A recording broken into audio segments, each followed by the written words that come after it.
Are you frustrated with online dating? Confused by all the new apps and fancy dating sites? Do you find yourself choosing the wrong person again and again? Well, studies show that hiring a dating coach can maximize your online dating experience. So no worries, I've got you. And I've created a virtual course called Doing Dating Right.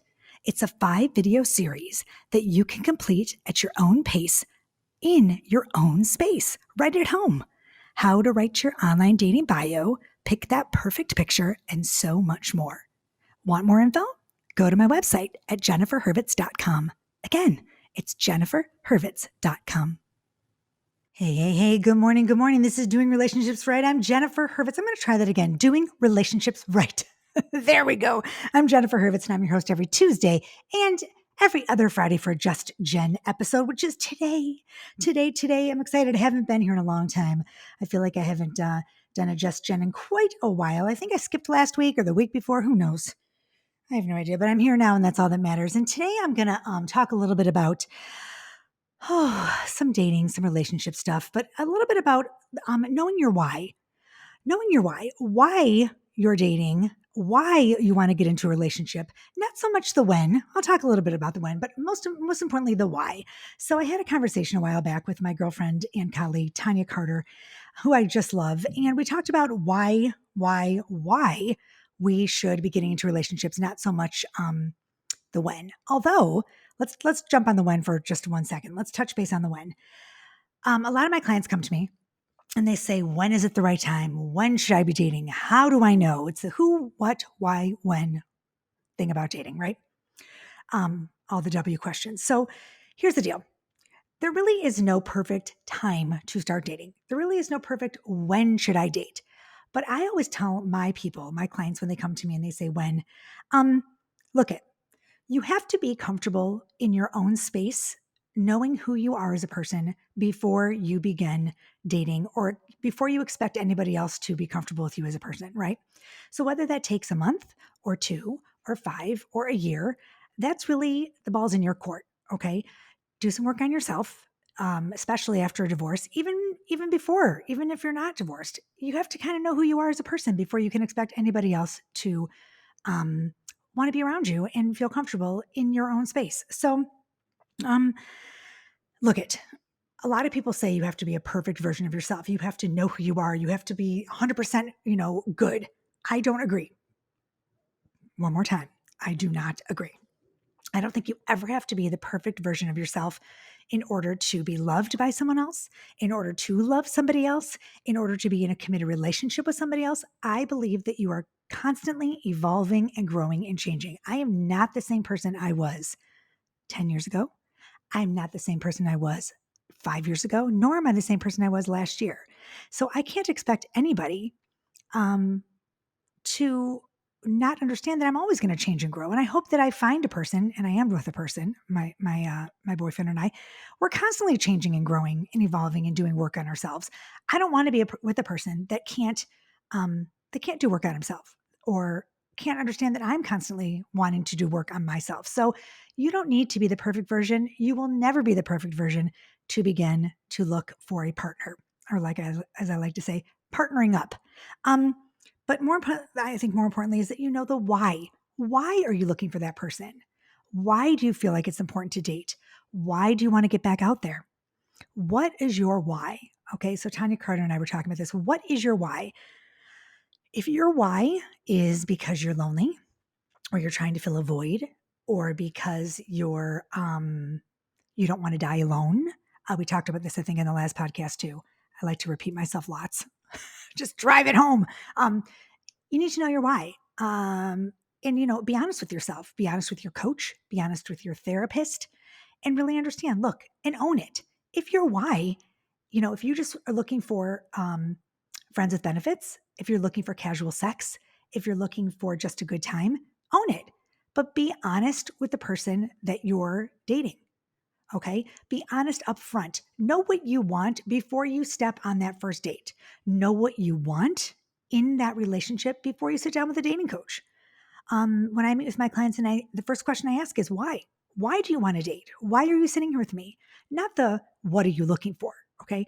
When you sit across the table from someone you match with, or you're on the phone, or you're texting, or you're, on a video chat, instead of asking, what are you looking for? Which is always a question that I hate. What are you looking for? Oh, I'm looking for a long distance relationship, or I'm looking for a long-term relationship. Oh, I just want sex. Ask why. Why are you dating? What got you back out here? Why are you interested? Why now? Why not last year? Why not next year? I think the why is super important. Um, why?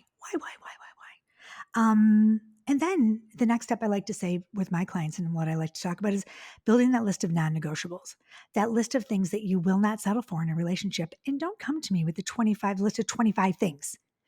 I won't date a guy if he's not 6'4". I won't date a girl if she doesn't have, D cup boobies. Okay. No, you have to be open to trying new things, trying new people, trying new, you don't like bald guys. Okay, you know what? The bald guys are hot. Maybe you find one that, look, it is what it is, right?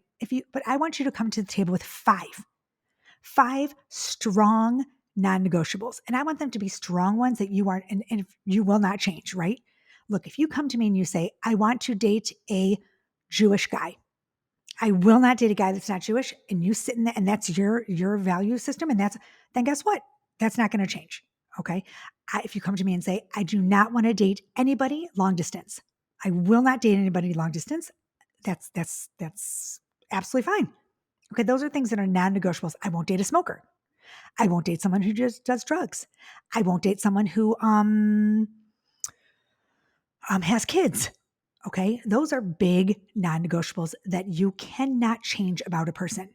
Granted, someone could say, oh, well, I'll quit smoking.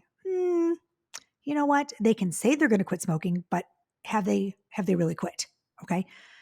Look, if a person has kids and you don't want to date a person with kids and you go down that road, you're going to resent that person because they have kids. Period. End of story. We talk about this all the time, beating a square peg into a round hole, blah, blah, blah. Okay. I really also believe, and I'm giving away some tips. We're just going to call this tips on relationships and dating 101. Okay. I also really believe that giving away too much information, right? On a first date, first month, talking too much about yourself and your personal business is silly. It's silly. I actually was talking to a girlfriend, colleague of mine, and she said that she was dating this guy long distance for almost 4 months. They'd never met. And it wasn't until they got in person for the first time that he shared something really big with her. And she wasn't sure if she should be like upset or if she should be really flattered, because he wanted to share with her in person something that was very personal to him. He didn't want to do it over the phone. He didn't want to do it over video chat. He felt like he wanted to build a rapport and a relationship with her that was strong enough that when he saw her in person, he could share something that was really, really, um, close to his heart. And, when she thought of it that way, she wasn't angry. She wasn't like brushed off or put off by it. She wasn't like, oh my God, I can't believe you didn't tell me this. Why did you wait this long? No, flip your mindset, y'all. Flip your mindset and think about it the other way. He was confident enough in their, relationship that it was going to build and be strong enough that when they got together, she would appreciate him and appreciate the fact that he waited, that he wanted to invest in their time in their relationship before he shared something so huge, whatever X, Y, and Z was. Now, of course, like something that's huge to you may not be huge to him or vice versa, but he felt that it was big enough that he wanted to share it in person. I think that's awesome. I think that's sexy. I think that's smart. I think I can remember conversations that I've had with people I've been dating or people like that I've actually given out too much information beforehand. And I think, why the fuck did I share that with that guy? He doesn't deserve that information about me. Oh my God, we dated for 4 months and I told him X, Y, and Z. Why did I tell him that? Why did I share that about my child? Why did I share that about my personal life?